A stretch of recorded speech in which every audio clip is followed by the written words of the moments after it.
मेरा नाम नैना है। मैं अपने माता पिता की इकलौती बेटी हूँ। घर पर एक फॉर्च्यून की दुकान है और एक दो कमरा हम किराए पर चढ़ा देते हैं। उसी से हमारे घर का खर्च चलता है। एक दिन एक राज नाम का किराएदार मेरे घर पर आया। उस टाइम मम्मी पापा घर पर नहीं थे और ऊपर मैं छत पर कपड़े सुखा रही थी। तभी किराएदार अपना सारा सामान लेकर ऊपर छत पर पहुंच गया और उसने कहा, मैडम जी मेरा रूम बता दीजिए कहाँ पर है। मैंने किराएदार से कहा कि तुम्हें ऊपर आने की क्या ज़रूरत थी, तुम्हारा रूम तो नीचे है, तुम्हारे पास चाबी तो है ना। किराएदार ने कहा, मेरे पास चाबी है। मैं बचपन से ही बहुत चंचल स्वभाव की थी, शरारती भी थी। मन में एक शरारत सूझी। मैं किराएदार से छोटे मोटे कई काम करवाए।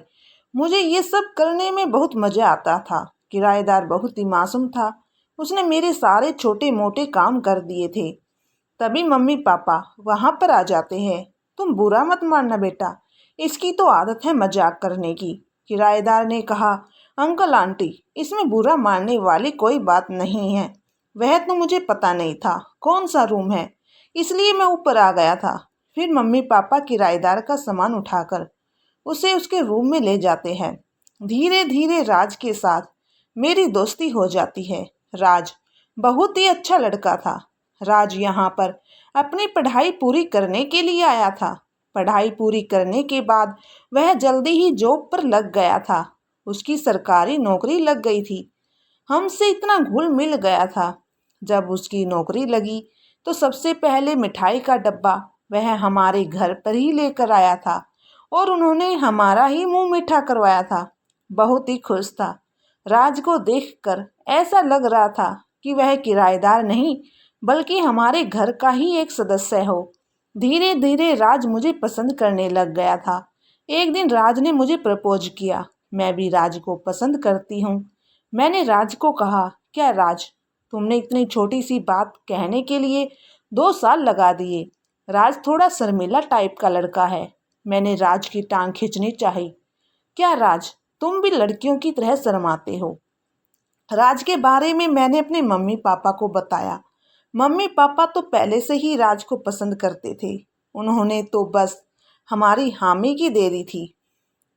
राज भी अपने मम्मी पापा को सब कुछ बता देता है। उसके मम्मी पापा मुझे देखने के लिए आ जाते हैं। राज के मम्मी पापा को मैं पसंद आ जाती हूँ, इसलिए हमारी शादी कर दी जाती है। शादी के तुरंत बाद ही राज का ट्रांसफ़र दूसरे शहर में हो जाता है। इस तरह से राज के साथ मेरा जाना नामुमकिन था, क्योंकि इतनी जल्दी कोई घर रेंट पर लेना फिर एडजस्ट होना आसान नहीं था। और इस तरह मैं 1 महीने घर पर ही रही। 1 महीने बाद राज का फ़ोन आया। राज ने बताया कि नैना, हमें रेंट पर घर मिल गया है। नैना, अब तुम मेरे पास रहने के लिए आ जाओ। फिर मम्मी पापा ने मुझे बस में बिठाया। बस में चढ़ने के बाद मेरी सीट नंबर पर कोई और दंपति बैठे थे। मैंने उन्हें कहा कि आप मेरी सीट पर बैठे हो। तभी साइड वाली सीट पर बैठी एक औरत ने कहा कि आप मेरे पास बैठ जाइए, मेरे पति वहाँ दूसरी सीट पर बैठ जाएंगे। तो मैं उस औरत के पास बैठ गई। मैंने उस औरत से कहा कि आपने इतनी तकलीफ़ करने की क्या ज़रूरत थी। उस औरत ने कहा, कोई बात नहीं बहन, इसमें तकलीफ़ वाली क्या बात हुई। वैसे तुम नई नवेली दुल्हन की तरह लग रही हो। लगता है तुम्हारी अभी शादी हुई है। मैंने उस औरत को बताया कि मेरी अभी 1 महीने पहले ही शादी हुई है। दूर का सफ़र था तो रास्ते में जब बस चाय पाने के लिए रुकी तो उस औरत ने कहा, चलो हम कोल्ड ड्रिंक पीते हैं। मैंने उस औरत को मना कर दिया। उस औरत ने ज़बरदस्ती अपने पति से 2 कोल्ड ड्रिंक मंगवा ली। तभी राज का फ़ोन आ जाता है। मैंने राज से कहा कि मैं थोड़ी देर में बात करती हूँ। तभी उस औरत ने कहा, तुम थोड़ी देर में क्यों, अभी बात कर लो। मैं अपने हस्बैंड से बातें करने लग गई। तभी उस औरत का हस्बैंड इस बात का फ़ायदा उठाकर मेरी वाली कोल्ड ड्रिंक में कुछ नशीली दवाइयाँ मिला देता है और वह नशे वाली कोल्ड ड्रिंक मुझे दे देती है। वह नशीली कोल्ड ड्रिंक पीने के बाद मुझे चक्कर से आने लग जाते हैं और मैं बेहोश होने लग जाती हूँ। मुझे कुछ गलत होने का अंदाज़ा हो जाता है। कुछ गलत होने वाला है। बेहोश होने से पहले ही मैं बस रोकने के लिए चिल्लाई और तभी मैं बेहोश हो जाती हूँ। बस कंडक्टर ने कहा, क्या हुआ, यह बेहोश क्यों हो गई। उस औरत ने कहा कि मैं इनकी रिश्तेदार हूँ, इसको बेहोश होने की आदत है। आप चिंता मत करिए, अगला बस स्टॉप जो आएगा वहीं पर रोक लीजिए। तभी उस औरत ने अपने पति से कहा कि सुनिए, आप राजू को फ़ोन करके बोल दीजिए कि गाड़ी ले आएगा, हम उसी में बैठकर चले जाएंगे। जब मेरी आंखें खोली तो मैंने अपने आप को एक अनजान सी जगह पर पाया। मैंने चिल्लाना शुरू कर दिया। मेरे चिल्लाने की आवाज़ सुनकर एक अजीब सी औरत मेरे पास आई और मुझे डांटने लगी। चुप रहो लड़की, ये मेरा इलाका है, गंगा का इलाका है, और यहाँ पर सब मेरी मर्जी से चलता है। यहाँ पर धंधा होता है, धंधा, तुम्हें भी ये सब करना पड़ेगा। मैंने उस औरत से कहा कि मैं ऐसी वैसी औरत नहीं हूँ, मैं एक शरीफ घर की लड़की हूँ, प्लीज़ मुझे मेरे पति के पास जाने दीजिए। उस औरत ने मुझे बताया कि मेरे पति ही मुझे यहाँ पर छोड़ कर गए हैं। तुझसे पहले तेरा पति यहाँ पर 5 औरतों को ला चुका है। मैंने उस औरत को कहा कि मेरा पति ऐसा कभी नहीं कर सकता, मुझे जाने दो। वो औरत चली जाती है। मैं चिल्ला रही थी, लेकिन कोई मेरी बात सुनने को तैयार नहीं था। मुझे बहुत रोना आ रहा था कि मुझसे इतनी बड़ी लापरवाही कैसे हो सकती है। मुझे उस औरत से कोल्ड ड्रिंक लेकर नहीं पीनी चाहिए थी। मुझे यहाँ पर नहीं रहना, मुझे मेरे पति के पास जाना है। मेरा पति वेट कर रहा होगा, मुझे जाने दो। उन लोगों ने मेरी एक नहीं सुनी और उधर मेरा पति मेरा वेट कर रहा था। वही बस स्टैंड पर आ गया था, लेकिन बस में मैं नहीं मिलने के बाद वह बहुत घबरा गया था। उसने वही बस स्टैंड पर पता करना चाहा कि इसके बाद और भी बस आनी है। फिर वहाँ पर पूछताछ करने पर पता चला कि यह आखिरी ही बस है, इसके बाद कोई बस नहीं आती। मेरे पति ने घर पर फ़ोन मिलाकर मेरे मम्मी पापा से पूछा कि नैना अभी तक नहीं पहुंची है। आपने नैना को कौन सी बस में बिठाया था? मेरे पापा ने बताया कि हमने तो सही टाइम पर बस में बिठाया था और ये आखिरी बस थी। मतलब नैना आपके पास अभी तक नहीं पहुंची? राज ने कहा, हाँ पापा, नैना अभी तक नहीं पहुंची। मतलब जिस बस में नैना को आना था उस बस में तो नैना थी ही नहीं। मैंने कई बार उसका फ़ोन मिलाया, लेकिन फ़ोन भी स्विच ऑफ बता रहा था। समझ में नहीं आ रहा था कि मैं क्या करूं। राज और पापा पुलिस स्टेशन जाकर वहां पर मेरी गुमशुदगी की रिपोर्ट लिखवाई, लेकिन वहां पर रिपोर्ट दर्ज नहीं की। उन्होंने कहा कि यह हमारे इलाके का मामला नहीं है, क्योंकि दोनों साइड से ही किसी पुलिस वाले ने रिपोर्ट दर्ज नहीं की। पुलिस इंस्पेक्टर ने कहा कि अगर किडनैप हुई होती तो किडनैपर का अब तक फ़ोन आ चुका होता। अगर कहीं मर गई होती तो उसकी लाश तो कहीं ना कहीं मिल जाती। वह ज़रूर अपने बॉयफ्रेंड के साथ भाग गई होगी। तभी मेरे पापा ने मेरे इंस्पेक्टर से कहा कि वह ऐसी लड़की नहीं है, उसका कोई बॉयफ्रेंड नहीं था। लेकिन पुलिस ने रिपोर्ट दर्ज नहीं की। आखिर में मेरे पापा ने कहा, बेटा, यह पुलिस हमारा साथ नहीं देगी, हमें ही अपनी नैना को ढूंढना पड़ेगा। फिर पापा और राज मुझे ढूंढने के लिए निकल गए। फिर पूछताछ करने पर पता चला कि बीच रास्ते में ही किसी औरत ने बस रुकवा कर मुझे उतार दिया गया था। फिर वहाँ पूरे इलाके में छानबीन की गई, लेकिन मेरा कुछ पता नहीं चला। और यहाँ मेरे साथ टॉर्चर होने लग गया, क्योंकि मुझे शॉर्ट सर्किट मिलने लग गया, क्योंकि ये लोग मुझसे धंधा करवाना चाहते थे। ये सब करने के लिए मैं तैयार नहीं थी, इसलिए मुझे शॉर्ट सर्किट देने लग गए। तभी वहाँ पर चाय वाला आ जाता है। उस चाय वाले का नाम राजू था। तब वे लोग मुझे टॉर्चर करने के बाद चले जाते हैं और मैंने राजू को आवाज़ दी। मैंने उससे कहा, भैया प्लीज़ मेरी मदद कर दीजिए, प्लीज़ मेरे घर वालों को या मेरे पति को फ़ोन कर दीजिए कि मैं यहाँ पर हूँ। चाय वाला बहुत घबरा गया। आखिर वह भी क्या करता, उसे भी तो अपनी जान प्यारी थी। उसने कहा, दीदी मैं आपकी मदद नहीं कर सकता, यह बहुत खतरनाक इलाका है।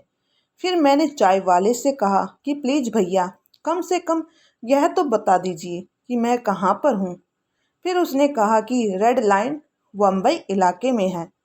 मुझे इस बारे में कोई जानकारी नहीं थी। वे लोग मुझे बहुत टॉर्चर करते थे, शॉर्ट सर्किट देते थे, मुझे बहुत दर्द होता था, लेकिन मैं हार नहीं मानने वाली थी। वह चाय वाला जब भी आता, मुझे देखता तो उससे भी बहुत तरस आ जाता था।